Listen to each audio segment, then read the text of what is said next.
Welcome to this week's episode of the First Moves podcast. This week, we're speaking to Chris Fenning, a communications expert who's taught over 75,000 people practical and no-nonsense approaches to communication. He's worked together with organizations like Google, NATO, JP Morgan, and many others, and written multiple award-winning books, as well as ended up in the Harvard Business Review. We really enjoyed our conversation with Chris, and he really gave us some simple and actionable insights to build one of our most timeless and important skills. If you want to improve your communication for work and life in general, make sure you listen to this episode. We hope you enjoy the podcast. All right, Chris, welcome to the show. Could you please introduce yourself and maybe following that, share what led to you focusing your career on communication? Well, okay, straight in. Hi, I'm Chris Fenning. I teach communication skills.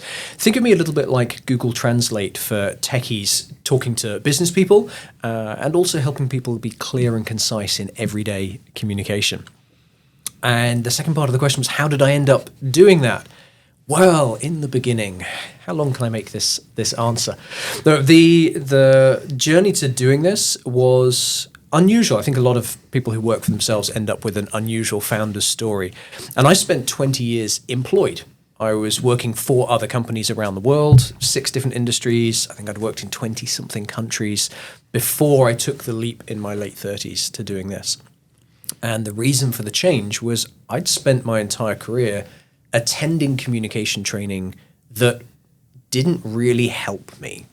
A lot of communication training will tell you, you should do this thing, but they don't tell you how. And the answers tend to be quite vague. Well, it depends on this situation, it depends on that. And I got frustrated with not having very specific answers for how. And the reason for that is I'm an engineer by training. I like structure, I like formulas. Give me the sort of the ABC of how to do it. So when it came time to make a choice in my career and make a big change, I was going to work for myself. I ended up choosing communication because it is something that I've been doing through my whole life.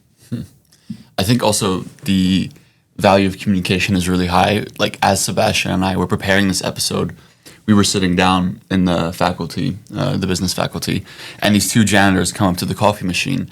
And one says to the other, communication is the most important thing we have. They were speaking about some kind of error that happened at work.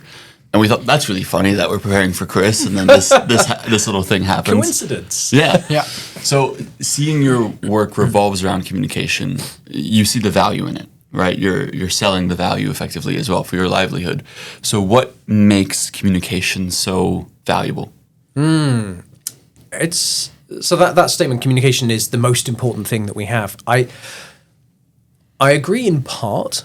I don't like speaking in absolutes because every situation is different. In some situations, communication is going to be the most important thing. In other situations, finding food is going to be the most important thing, or creating a nurturing relationship, or supporting someone, or achieving a work outcome. So it's not always the most important thing, but it's pretty high up there, and it's consistently an important thing. Because if we can't communicate, we can't get our message across, we can't demonstrate our value, we can't convince people of our ideas or share how we feel.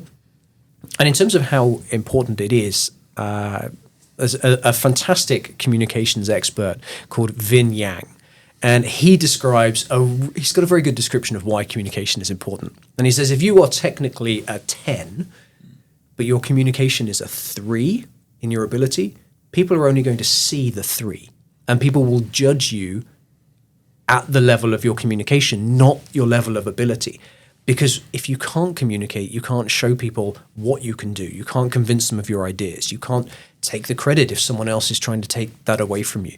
So it is really, really important. Not always the most important, but it's definitely an important thing for all of us at home and in our careers. Of course. I actually I was thinking of a follow-up, and I was thinking we didn't even really define communication. What is communication? Oh, okay. I've got to make sure I don't go on my soapbox for this one. There's a typical description of what communication is. It's the delivery of a message and the receipt of a message. And there's a model that's described where you've got the sender and the receiver, and then there's a feedback mechanism, and then there's noise that gets in the way. And it's an often repeated model. And I don't agree that is communication. I agree that that's some of the mechanisms of how information passes from one person to another and gets confused. But I have a slightly different perspective on what communication is. Communication is a situation. It's a situation in which you are trying to convey something to someone else and have it received in the way that you want it. And every situation is different. Giving a status update to your boss, asking for something from a friend, venting after a challenging situation. Those are all different communication situations. So are talking to an executive, writing an email, negotiating, presenting, speaking on a stage, sitting in a podcast. All of these are different communication situations, and those situations require different techniques and methods to be combined to produce the outcome that you want. So what is communication? It's your ability to, or it is the act of conveying information from one person to one or more other people. And the success of that relies on your ability to perform in that specific situation. You're also an author. And you wrote a book, The First Minute, which is all about improving the communication in the work environment. What is the general breakdown from the book? What is the most valuable lesson in that book actually for people to get better communication at work? Okay, the most valuable thing from that book, and it's the place where we should all start our journey to improve communication, is it starts, as the title suggests, with the first minute. Take 10 seconds, 30 seconds if you're really feeling generous, and prepare for the start of a conversation you're having with a colleague, with a peer, with a fellow student, with your boss. Take a moment to prepare. Here's why. If you get the first minute wrong, you spend the next 5 to 10 minutes making up for that. If you are unclear at the beginning, you're going to have to revisit the conversation when the person you're talking to goes, sorry, what is it you need from me? Or what are we talking about? Oh, I thought we were talking about something else. We're talking about this. Oh, sorry, can we start again? All of those moments happen because we don't set up our conversations properly. And the takeaway from the book, and there are two models in the book, one is called framing, the other is called a GPS summary, how to summarize things. Those two methods give us the ability to set up and start a conversation that our audience is going to understand and pay attention to. And it takes less than a minute, usually less than 20 seconds, to be able to set up your audience to pay attention, to focus, and to understand. Yeah, so it's really like the first impression. This is really important when you give a first impression to someone, but the first then 20 seconds of the conversation is just as important as that kind of builds up the first impression to give people. Yes, as well. Yes, it gets can. them like hooked. Yep. First impressions are an entire topic area of themselves. There are people who make their entire careers just talking about first impressions. The Mark Bowden in his TED talk and all of his material talks about that very first impression that you give. In his TED talk, he comes onto stage and he walks on and does this. So anyone watching on the video will see I'm raising my eyebrows. If you walk down the street and you know someone and you just give that little eyebrow flick, it instantly creates a connection of recognition, even if there isn't one between you already. People will go, oh, this person must know who I am. And that kind of first impression helps build connections, develop trust, will people listen to you, and so on. So there's a really millisecond first impression. The second type of first impression is the first time you meet someone and that first interaction, if it goes badly, that person's going to think badly of you. Let's say you'd received some bad news and then you were introduced to a new person in your study group or a new person in your team at work. And you just received some bad news, so you grumpily interacted with them and you didn't really pay attention to them, saying, oh, yeah, okay, yeah, hi, no, fine, I'll deal with you another time. That bad interaction will set up their first impression of you. If you are a really lovely person, it will still take you 7 more interactions to change that first impression. 7 more successful, positive interactions in a row to change that first impression. The good news is, if this happens at work and it's someone in your team, you can overcome that within 24 hours. send an email, go say hi, meet them at lunch, have a chat with them on their desk. You can very quickly get to 7. If you only meet someone once a month, that's 7 months worth of good interactions. Yeah. So they're the first 2 types of first impression. When it comes to setting up the conversation based on the first minute, the first impression we give there, it's less about the impression of me and more about setting up the conversation and setting up you as the recipients of my message to understand what are we going to talk about, why are we talking about it, and what's important, what do we want to happen next. That is less about an impression and more about getting you mentally in the right place to focus, pay attention, and have the rest of the conversation.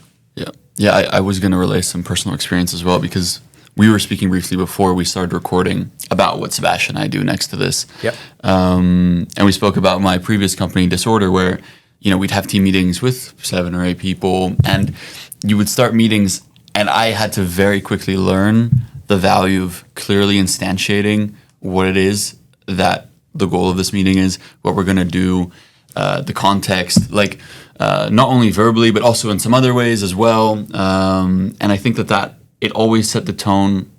If I took the 20 seconds just to think about it, it does really help a lot. Yeah. And now that I'm working with other organizations, you can very quickly sense the improvised communication that occurs a lot. And you can very quickly delineate between the people who are, Winging on top it. of their shit, Yeah. or the ones who are not. Oh, yes. And it does really influence the way that you communicate with those people. Because indeed, you said you're then backtracking for 5 minutes trying to understand what they want, or if you mess it up yourself. I've done this, thousands of times myself as well.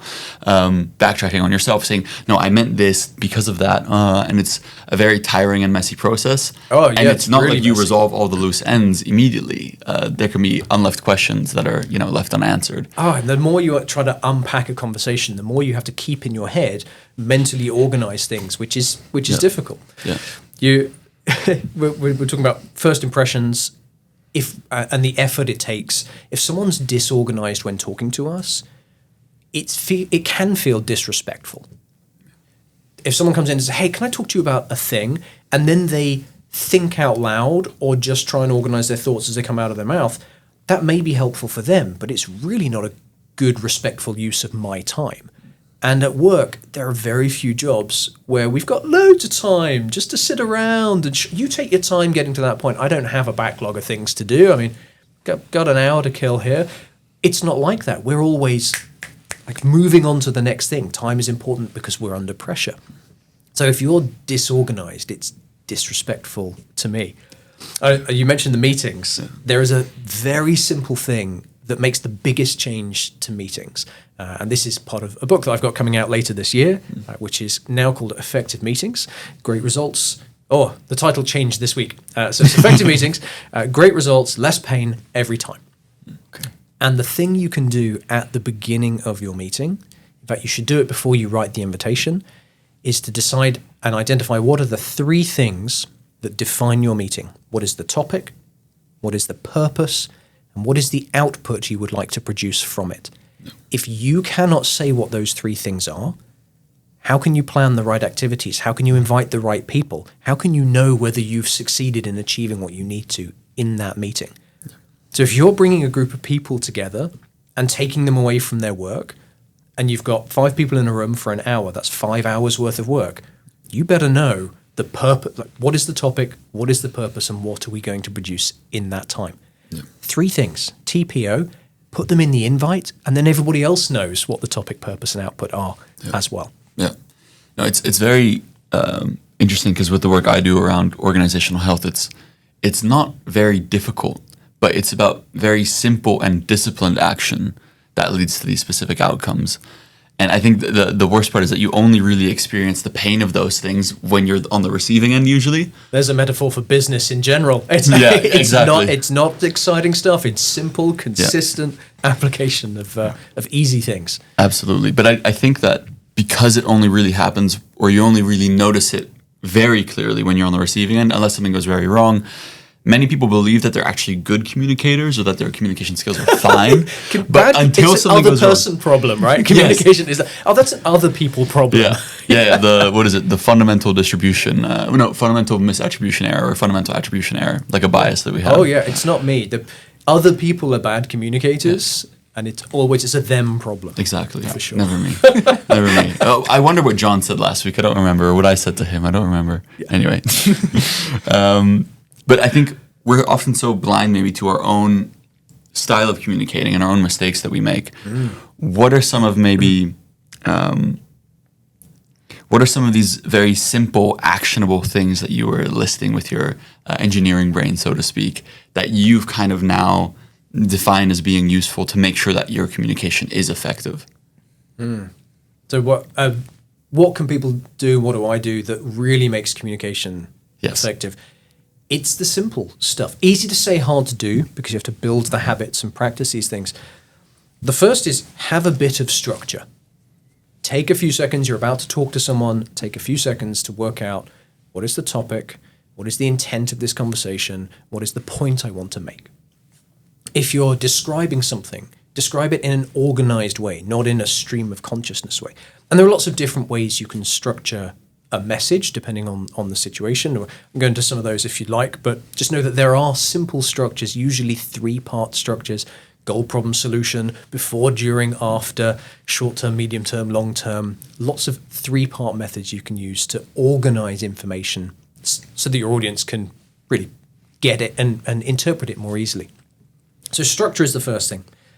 The second thing is perspective. And I don't believe this is talked about nearly enough. One of the biggest problems with communication, aside from the George Bernard Shaw quote that the biggest problem with communication is the illusion that it's been accomplished, one of the reasons behind that is a great soundbite, and we all think we're great communicators, and the problem is other people haven't interpreted. It's their fault. It's a them problem.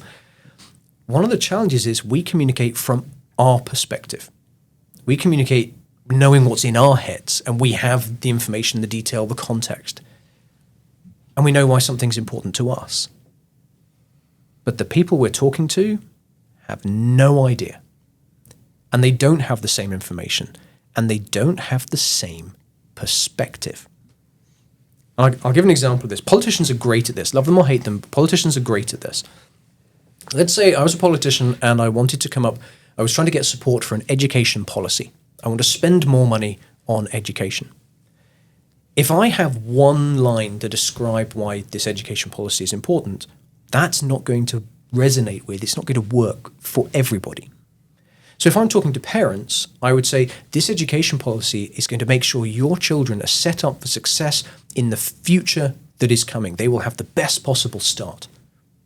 That is from a parent's perspective, they're looking for what's best for their children. If I'm talking to someone in the finance department or the government budget or economics, that line isn't going to really convince them.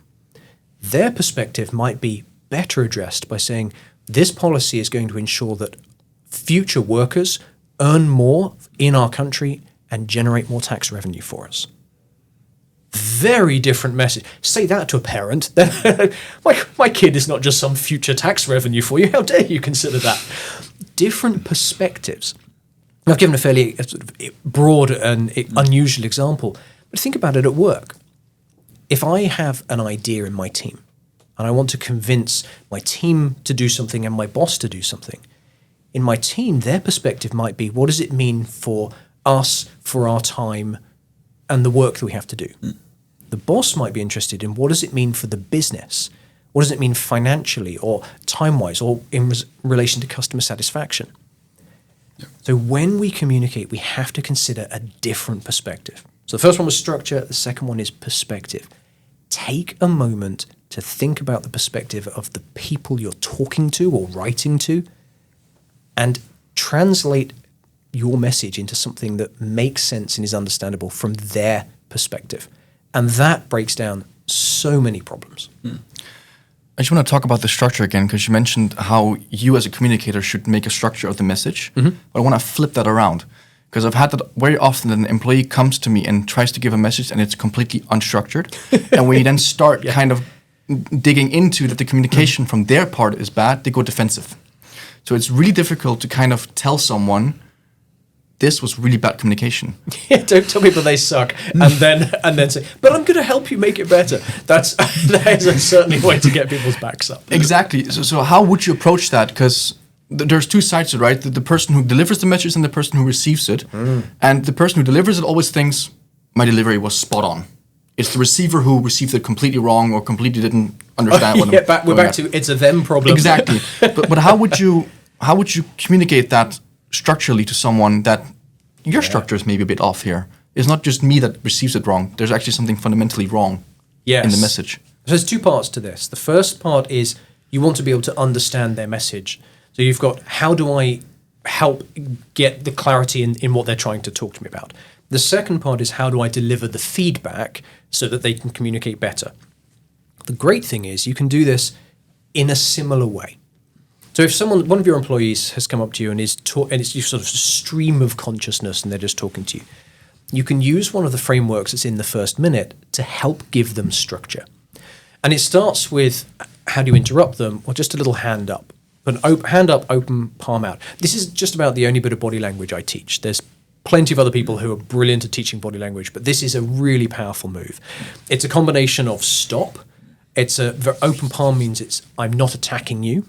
I'm being open, and it's also a little bit high school. Hey, I've got a question. So it's a combination of all three. But you're not putting your hand all the way up. It's just, hey, just pause for a moment. It's also the universal sign of hang on, and then you ask questions. Now, the framework in the book for starting a conversation is context, intent, and key message, and those could also be used topic, intent, and point. It's a different way of thinking about it, and if someone doesn't start with those things, if they don't say, hey, can I talk to you about Project Everest? I need your help. I think we're going to be late next week. I'm looking to change our plan. That's a very clear introduction. Topic is Project Everest. Intent is I need your help. The point is, I think we're going to be late. We need to change the plan. If they don't start with that and you're just getting this big jumble of information, put your hand up and say, hey, sorry, can I just check something? Are we talking about Project Everest? Ask for the topic, ask for the context. Then they fill that blank. Okay, great. Can I just check, is there something you need or want from me? Get them to answer the questions that you know you need. What are we talking about? Why are we talking about it? And what's your point? Then we can get into detail. Oh, great. Okay. And can I just summarize back what I'm hearing? Like, it sounds like we need to change something in the plan for next week. Just want to make sure I got the point clear. You can ask for those things, and you're changing it from a monologue where they're just going bleh, giving you all sorts of information, to a dialogue, which then means you've got that right to go back and forth and interject. By doing that, you're asking for what you need, you're helping them get organized, and so that conversation is going to be more effective. Once you've done that, you've also demonstrated how to be organized at the start of a conversation. You can finish that conversation, get the info you need. Now we move on to the second thing, which you asked about. How do you give the feedback? You can refer back to the demonstration of that conversation. So, hey, just wanted to chat about the way we communicate at work. I want to help you as much as possible. I want to get the things you need quickly. Sometimes I struggle to know what it is that you want from me. So what would be really helpful is if you start a conversation and it's not pre-planned, could you just give me 3 things right off the bat? You just tell me what the topic is, tell me what you're after, and a headline, and then we can go into the detail. But that helps me pay attention and understand what you're after. So you're asking for something and you're asking for help. Human nature is people love to help. Like, oh, sure, I can help you. Oh, bless, you need help, sure. You're also demonstrating, you're saying they haven't done the thing that you'd like them to do. You're giving them a solution, and you can refer back to that previous conversation, all without saying, you suck, do it differently. Yeah, and that's the communication that happens a lot. It's the, you're wrong, you suck, do it differently. But I think approaching it this way as well will also help those unuseful conversations that last for 30 minutes, 40 minutes, where you're just sitting there trying to figure out what's going on. Because that happens a lot as well. The conversation that lasts for 30 minutes, they could be done in 10 minutes. We've noticed that when we started off having team meetings as well, that when we actually say from the beginning, this is what we're going to do, within an hour, we're done.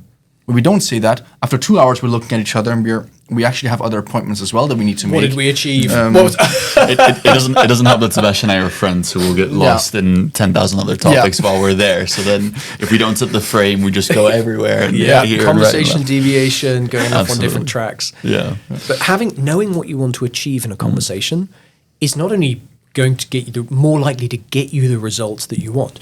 If you want to ask your boss for time off, know that that's what you're going to do and tell them that's what you're going to do. Yeah. Don't go into the conversation and say, by the way, hey, boss, I want to let you know, I've got something going on at home at the moment. My aunt usually comes to walk our dogs, and she slipped and fell. She broke her arm. She's in the hospital. She's okay, but my dad has gone out to help look after her. And he usually arranges the dog walking and stuff, and we can't do that, and our dog's pretty sick at the moment. And you're probably both wondering, where am I going with this? Yeah. And what I'm wondering is, can I have next Thursday morning off just so I can get the dogs out and be fine? I've already arranged to get my work covered, etc.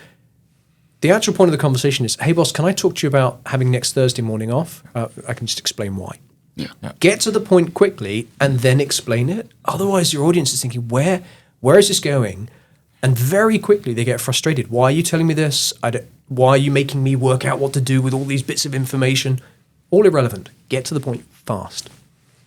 Very interesting. I think also that's something that I'm wondering now, because I'm dealing with clients and then they're board members or executives, and you have to bring them ideas that they might disagree with. So how do you communicate these kinds of messages that are maybe pulling someone out of their perspective, and you're trying to show them a new one with a problem that they're dealing?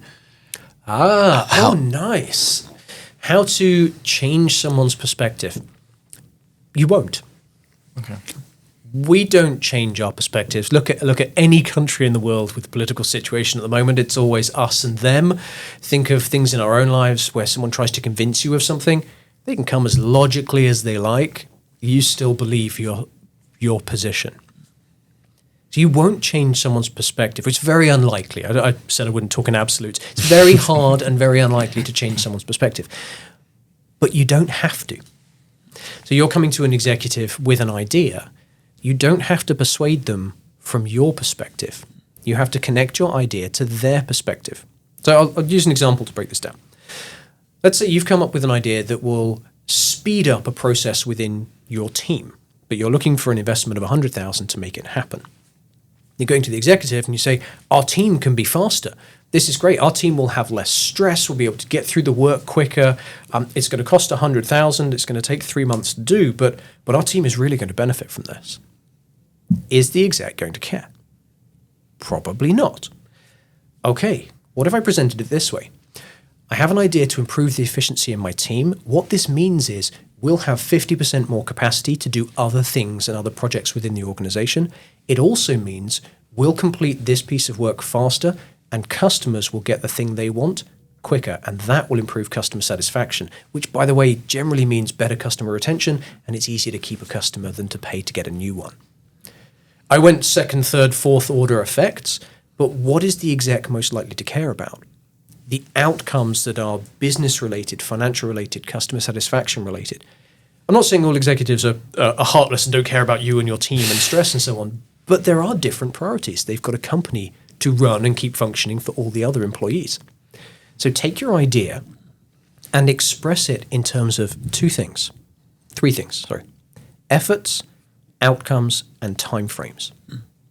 Every idea, every process, every product, everything we do at work can be expressed and described in terms of efforts, outcomes, and timeframes. Yeah.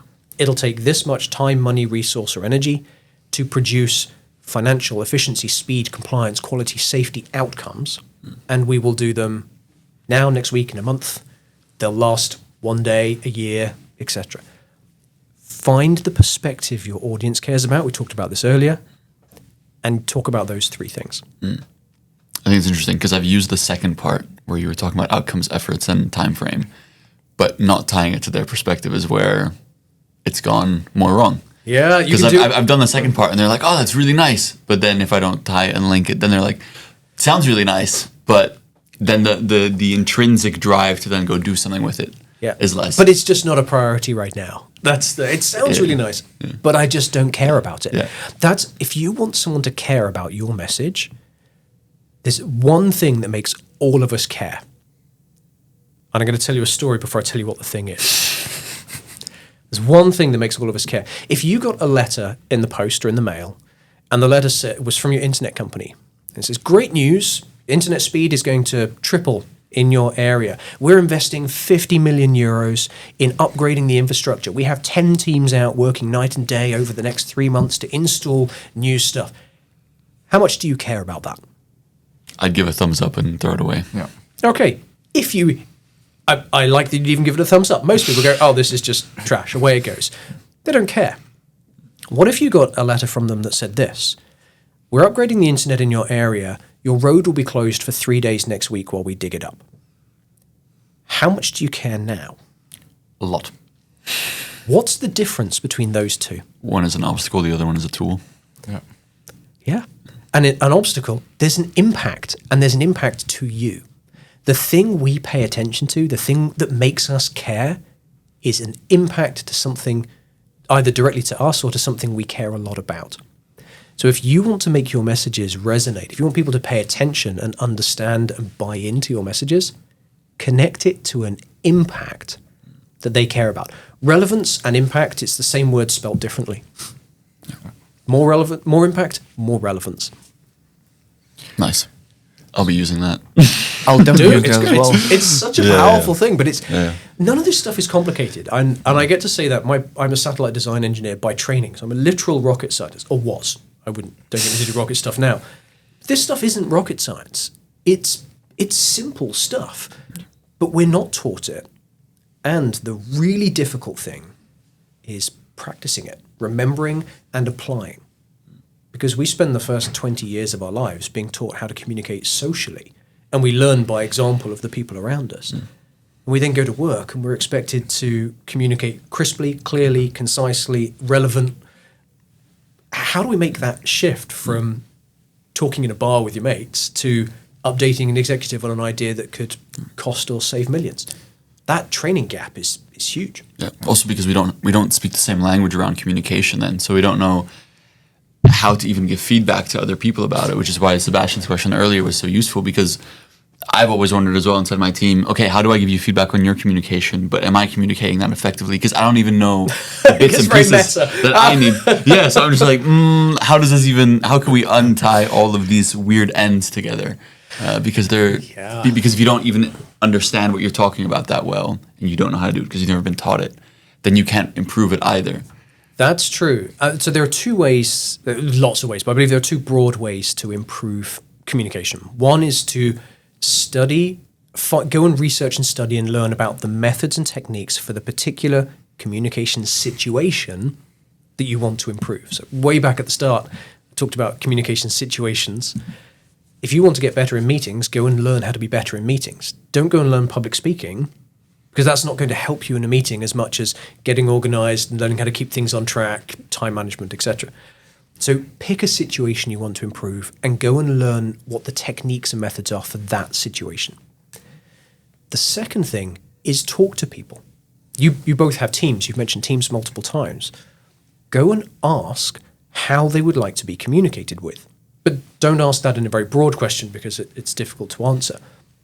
Get specific and say, if I'm coming to you with an urgent request, is there a way in which you'd prefer that I do that? Do you want me to send you an email with details first and then have a conversation? Do you want me to talk about the whole thing and then you ask questions? Like, what do they prefer?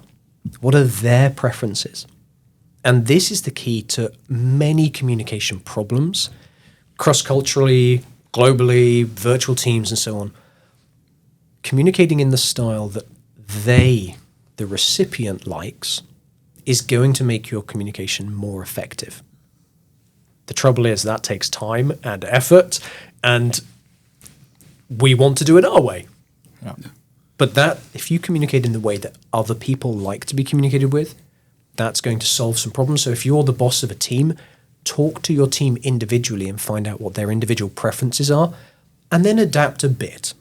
You don't want to have 7 very different conversations to deliver the same message. But at least if you're aware of them, in the high stress, high intensity situations, you can adapt to make it easier and more effective for the people that you're with. I wanted to ask as well, like now we talk about communication in person, how you would do this. After COVID, a lot of the team work has actually switched to a hybrid method. So some meetings you have 3 people sitting in a meeting room and 3 people online or 4 people online and sometimes vice versa. And what I'm doing right now as well, it's a lot of meeting with investors, but it's people from the US, Asia, Africa, from around where you're doing everything online. Is the communication tools to use then for effective communication the same as you would do in person, or do they change a bit? So the basic rules of their perspective, make it relevant to them, be structured, they stay the same no matter what the medium. That works in email, face-to-face, video. Those things stay the same. If you get those right, you're streets ahead of everyone else that you're working with. You will stand out as a good communicator. But there are some differences.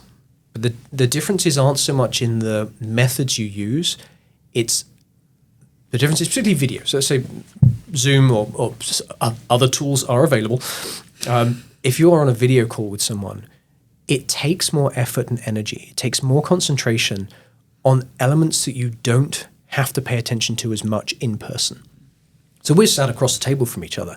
I can, while I'm looking in your eyes, I can still see what you're doing with your hands. I can see your body language.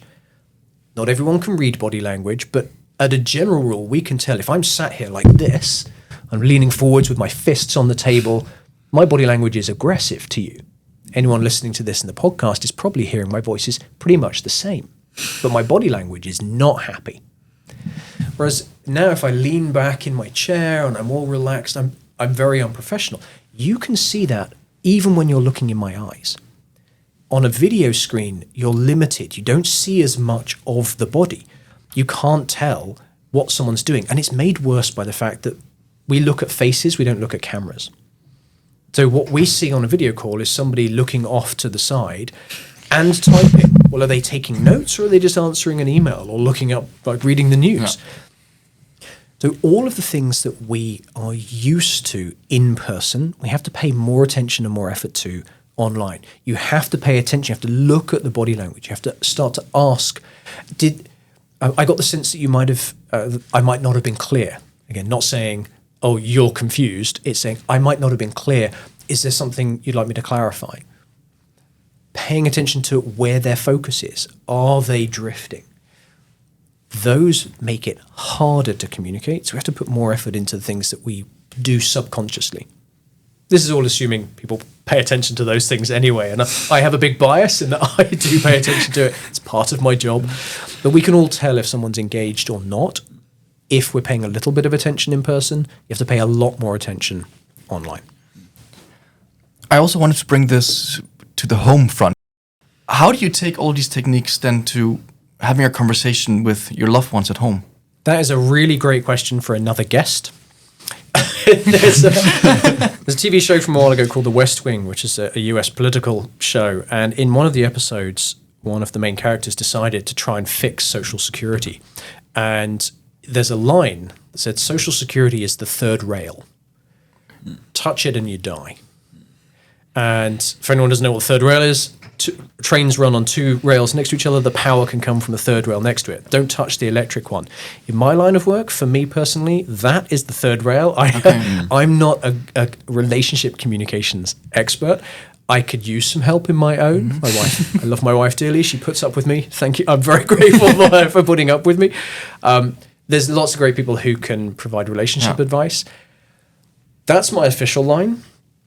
I have been told that some of the methods that I teach are helpful at home and in some unusual situations, but I'm not qualified to say that. Yeah, fair enough. But the examples that I've had, one that really sticks with me is a center that works with families where the parents and the children, the children have behavioral challenges or they're somewhere on the autism spectrum, and the communication between the parents and the children is very challenging.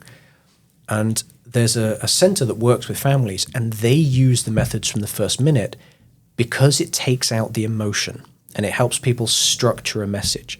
And in that situation, not being angry or emotional can be very helpful to structure and organize a message so that it's received. My wife will often say, if you topic intent point me one more time, if you goal problem solution me, don't you dare. Oh, God. Because we're having an emotional conversation. If I come in with rigid logic, that's not a great fit. Yeah. But if you're struggling, so this is the one tip I will give. If you're struggling to organize your thoughts, find a structure that helps you organize them without the emotion, and then go and read a book from an emotional expert as to how you can deliver it with care, love, and feeling, which is less necessary in the workplace. Yeah. And that's the difference between it as well, right? The emotional part is much higher at home, obviously, than at the workplace. It can be, but I think this is a great misconception that I had for when I became a manager. I would think, well, work and like who I am at home and who I am at work are different. And it's not true. We're humans. We're humans wherever we are. And we are driven by our emotions. We react emotionally first and justify logically second. Buy a car. You pick the car you really want, and then you justify why it's so good to fit in around your life. Most people do that. So we aren't completely separate. One of the differences at work is so much of the communication is transactional. Trying to do this thing, need to meet this deadline, need to do that. We have that at home. Buying groceries, planning a vacation, managing life and a house and schedules. That's still transactional. Yeah. But you also have the love of your life and the pain in the ass dog that you've got, or whatever it happens to be. I love my dog very much. I wasn't projecting. But so we have, where was I going with this? I've lost I got distracted by my own dog there. So we are human. We have the emotions first. There's just a lot more of them at home. Yeah.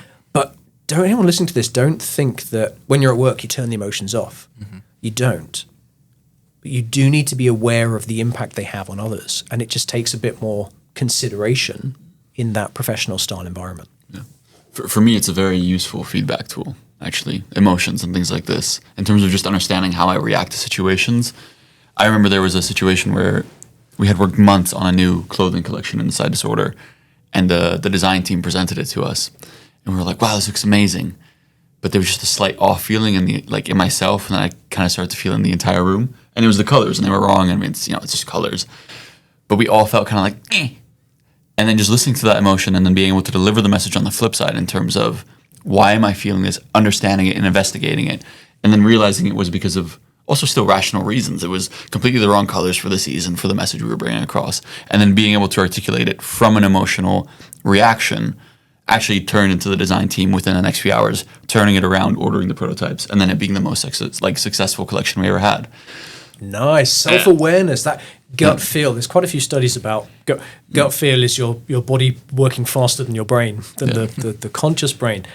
And listen to your gut. But the most important thing that I took from your story there is pausing. Recognizing and pausing. Something is happening in me, and you have a choice. Do you just let that thing happen, particularly with anger or frustration, or do you pause?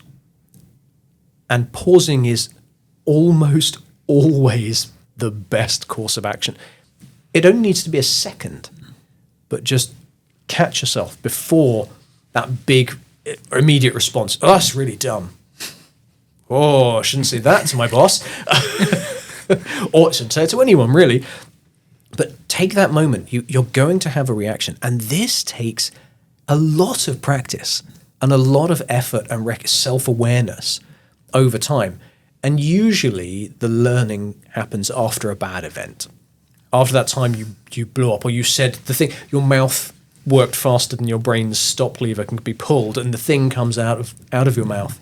And then, looking back, I realized I could feel I was getting a little bit tense. And learning from those moments and consciously being aware of, okay, I'm having a feeling. Pause, engage brain, and then speak. It's really hard to do. Very easy to sit here and say, but it is an incredibly long time and lots of practice and repetition to get that right. Yeah. And I think not only is it most often the right course of action, like you said, I think importantly, it also never really hurts. Yes. There's no risk to taking a 2-second pause. No. So No. just do it. How dare you think about your answer before responding Yeah, to me? my Come God. on, I want instant responses right now. I mean, that's the way people think, to be fair, or at least very improvised. It is. But then it's like working with a bunch of 4 or 5-year-olds, not in their mental capacity, but in the just whatever is in their head comes out of their mouths. And this dinner sucks, Mum. Oh, wouldn't say that. Dad, you built that wonky. Yes, it did. Or Mum built it wonky, or Dad cooked it wrong. It could go either way. Yeah. I was wondering, because when you were listing your like the structures and the shape they can take, you said it often comes in 3s, and it made me think of narrative, because that also usually comes in Act 1, Act 2, and Act 3. And people often stress the importance of narrative in communication, but at the same time, the example you gave with, my aunt, she got hurt, can't walk the dog, and take Thursday off, yada yada yada. People can say, "Oh, that's also narrative." But it's very messy, and maybe it's not even really a story, it's just blabbing. So question 1 is, how do you see the role of narrative in communication in the workplace? Let's start there. Okay. Yeah. Narrative and details are different. Narrative is a structure. We talk about 3-part structures. It's important. Detail can get in the way of narrative. Too much detail is confusing, it's overwhelming, it takes away from the key points. So how do I see narrative in the workplace? I'm going to start by saying what we don't or shouldn't need to do. There's a big push at the moment of learning business storytelling. Storytelling is important. Again, just like public speaking isn't the first thing you should learn, business storytelling is not the most helpful thing to learn. You can tell a story in 3 lines. Storytelling doesn't require...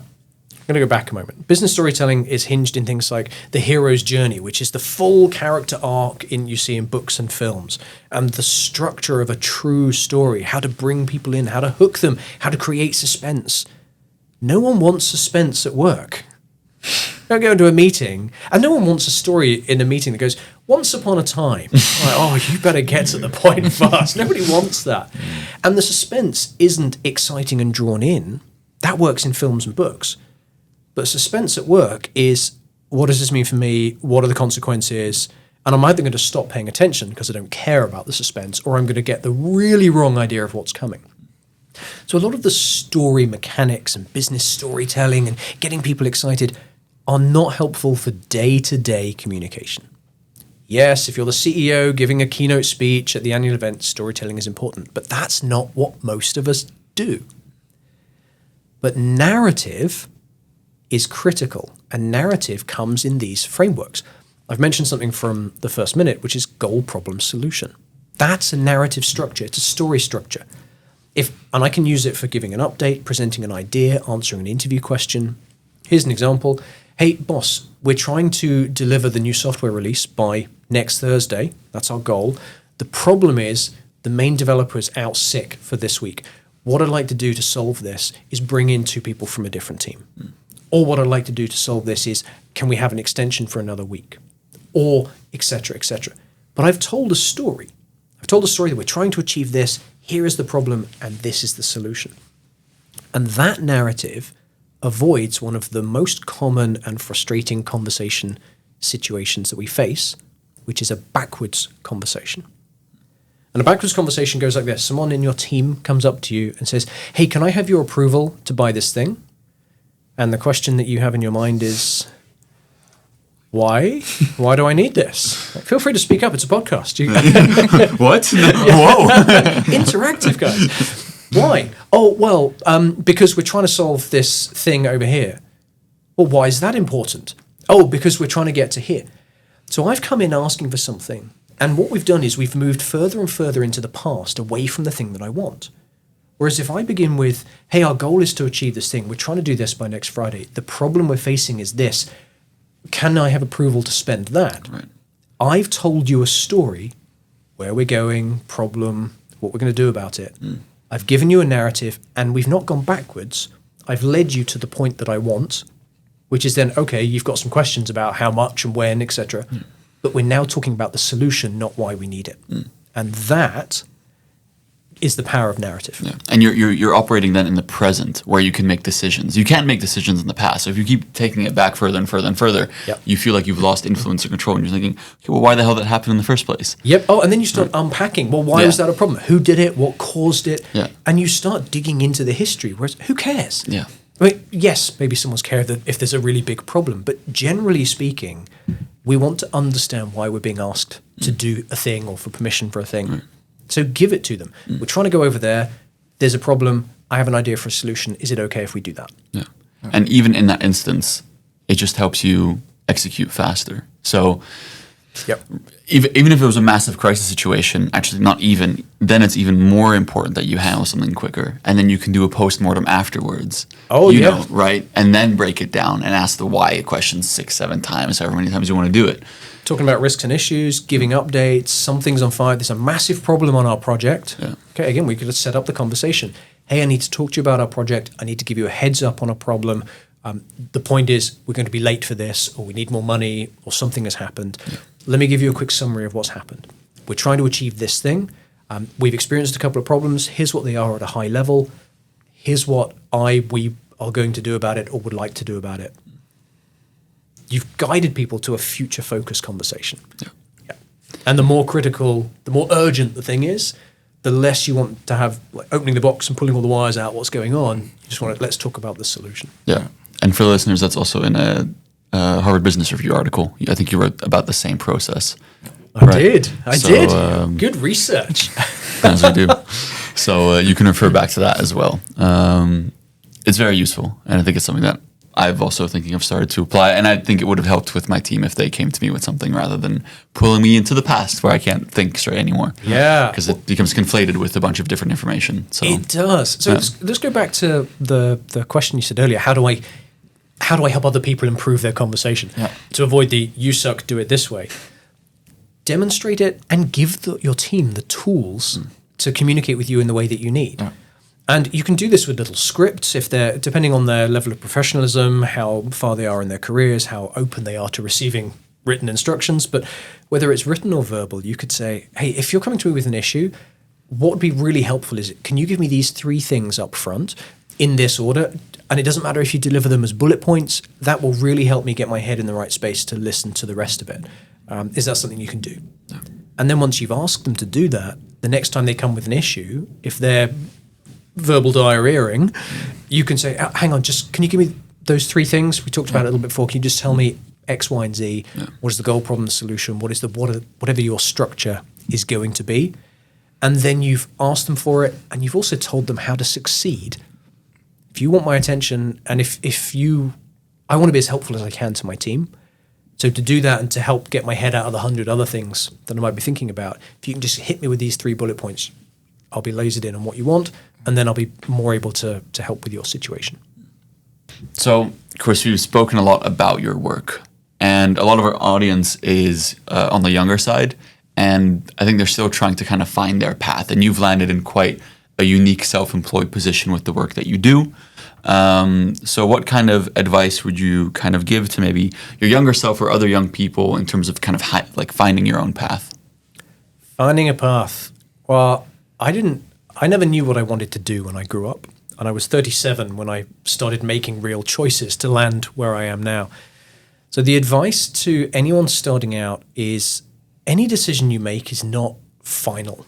You're not locked into anything. I worked in 6 different industries in multiple countries, and I now do something that is about as far removed from aerospace and satellite design than you can get. Maybe acting would be a little further, maybe makeup. But you can go, any decision you make is not permanent. So experiment. Experiment, find what you like, find what works, find what doesn't, learn from it, and then do the next experiment. And that might mean working in a job that sucks for a while, that isn't your dream job. But as long as that job is teaching you particular skills or competencies, giving you an opportunity to learn and develop, or giving you the finances so that you can do the things you want on the side, then you're heading in the right direction. There's a really good book called Designing Your Life.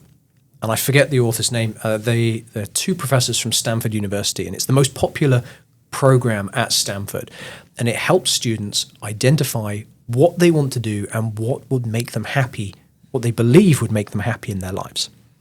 And there's a whole thing of coming up with a vision board of the next few years.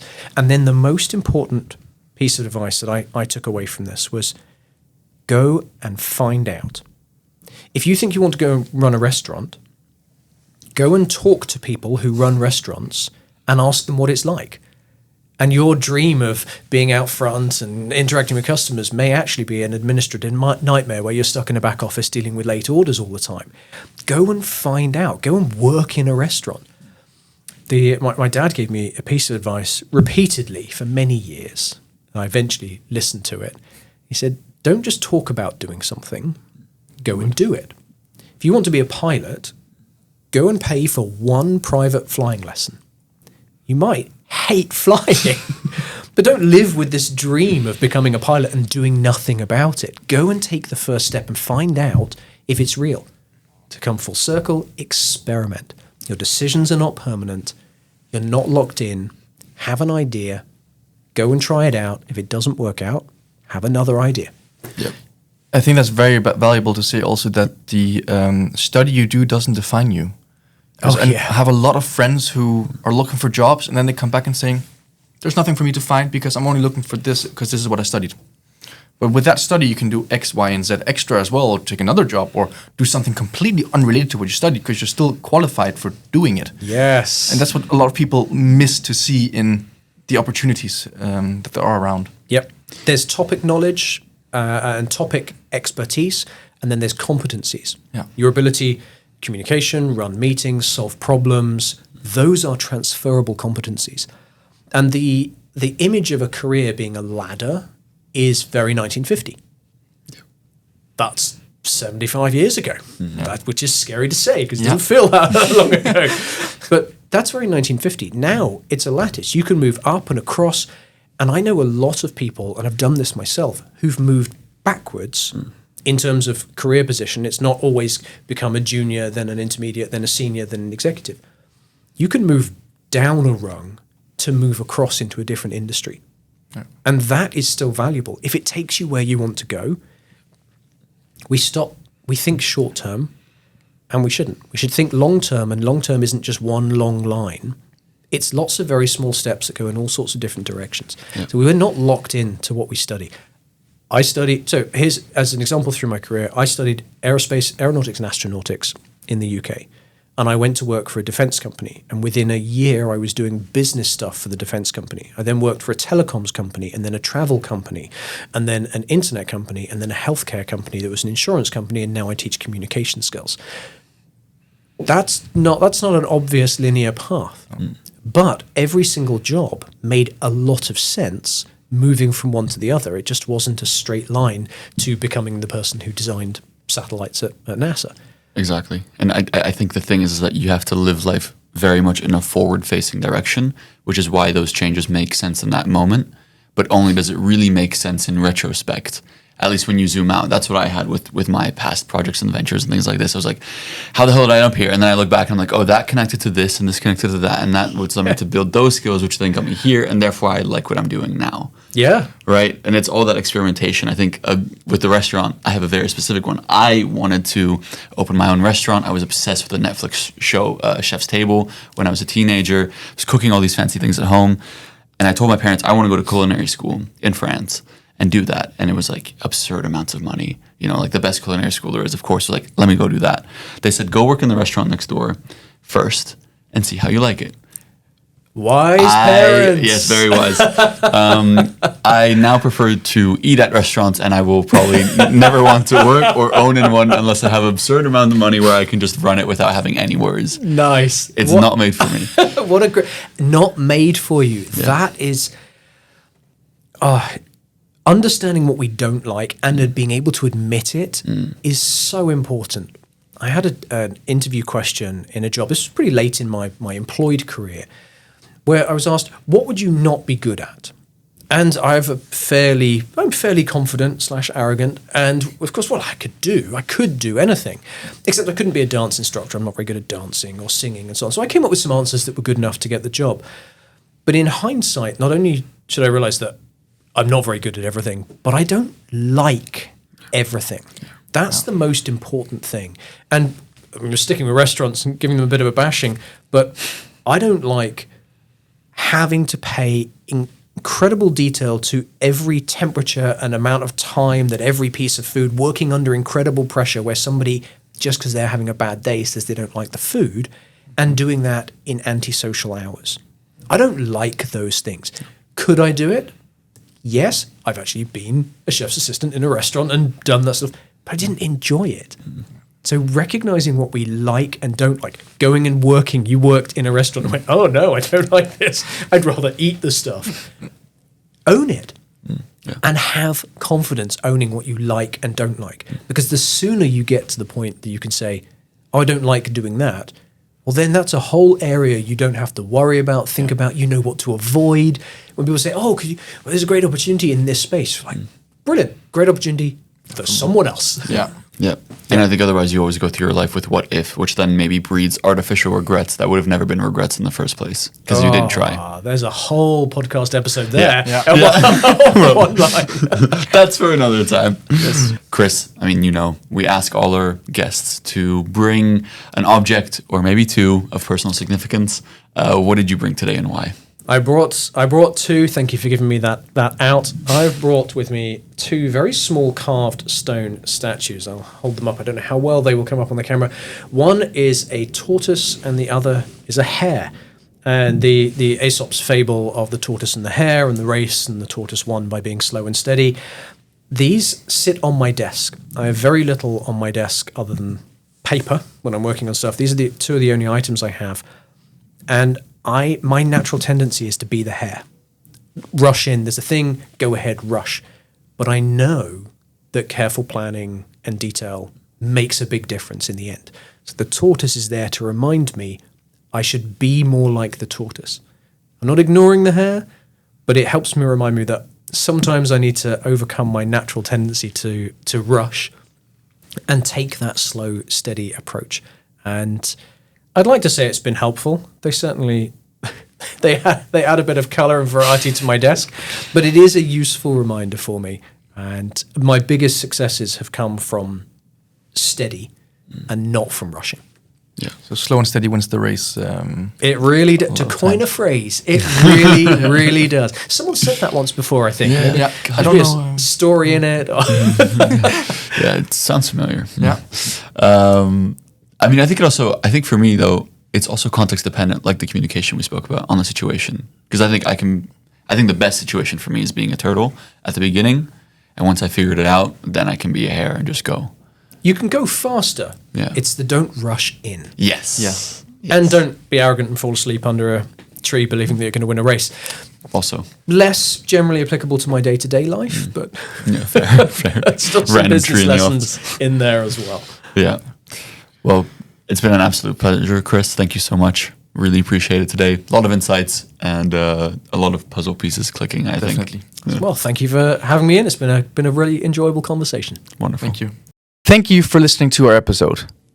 If you want to connect with our guest personally, then give us a follow on LinkedIn at First Moves. We also have an Instagram at First Moves Podcast. And lastly, we ask you to leave a review. This will enable us to bring better guests on board and give you better content in the future. Have a nice day.